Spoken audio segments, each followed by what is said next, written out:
Hello friends, ఇలాంటి mutton పచ్చడి మీరు కూడా ఎప్పుడైనా ట్రై చేశారా?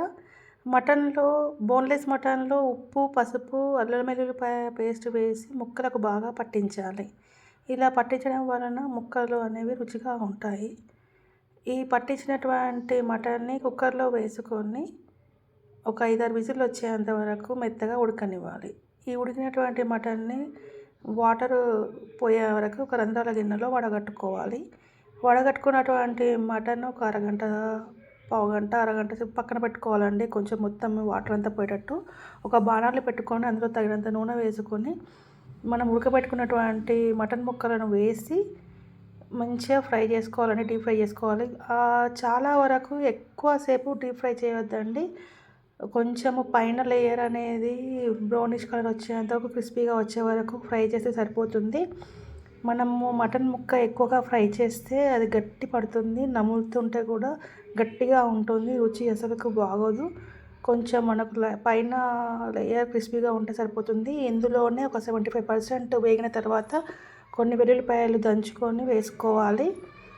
అలాగే నేను ఒక 20 పచ్చిమిరపకాయలను తుంచుకొని వేసుకున్నానండి. మటన్ ముక్కలతో పాటు పచ్చిమిరపకాయ ముక్కకు తింటే కూడా చాలా రుచిగా ఉంటుంది. ఇందులోనే కరివేపాకు కూడా వేసుకొని వేయించుకొని స్టవ్ ఆఫ్ చేసుకోవాలండి.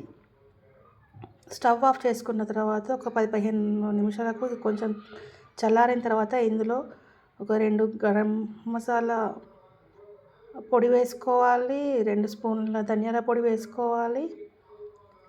మెంతి పొడి వేసుకోవాలి. జీలకర్ర పొడి వేసుకోవాలండి. తగినంత కారం వేసుకోండి. మీరు ఎంతవరకు తింటారో అంతవరకు. తగినంత ఉప్పు వేసుకొని మంచిగా కలుపుకోవాలి.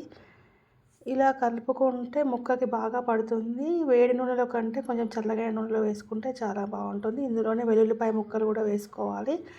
వెల్లుల్లిపాయలు వేసుకోవడం వలన మంచిగా ఇందులో నిమ్మరసం వేసుకుంటాం కదా, అందులో నాని వెల్లుల్లిపాయలు నములుతుంటే కూడా బాగా రుచిగా ఉంటాయి.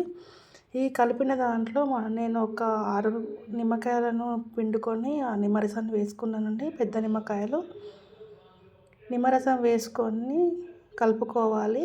ఇలా కలుపుకున్నటువంటి మటన్ పచ్చడి ఒకరోజు ఊరనివ్వాలండి. అప్పుడే ముక్కకి పులుపు, ఉప్పు, కారం అనేది పట్టి ముక్క తింటూ ఉంటే చాలా రుచిగా ఉంటుంది. ఇది ఒక రోజు అయిన తర్వాత అన్నంలో పచ్చడి వేసుకొని తింటే ఆహా! చాలా బాగుందండి. మీరు కూడా ఒకసారి ఈ విధంగా ట్రై చేయండి. మనం అల్లం వెల్లుల్లిపాయ ఉడికేటప్పుడు వేసాం కాబట్టి మళ్ళీ పోపులో వేయాల్సిన అవసరం లేదు. వెల్లుల్లిపాయలు వేస్తే సరిపోతుంది. చాలా బాగుందండి. ముక్క కూడా మనము తింటూ ఉంటే మెత్తగా బాగుంది. గట్టిగా అలా ఏం లేదు. మనం అందుకే డీప్ ఫ్రై చేయొద్దు. చూడండి, కొత్త కారపొడి వేసాను. ఎంత బాగా ఉందో పచ్చడి. చూడండి మెత్తగా ఎలా ముక్క కూడా చూడండి ఎంత మెత్తగా ఉంది. చాలా బాగుంది. నములుతూ ఉంటే కూడా టేస్ట్ బాగుంటుంది. మీకు కనుక నా వీడియో నచ్చితే లైక్, షేర్ అండ్ సబ్స్క్రైబ్.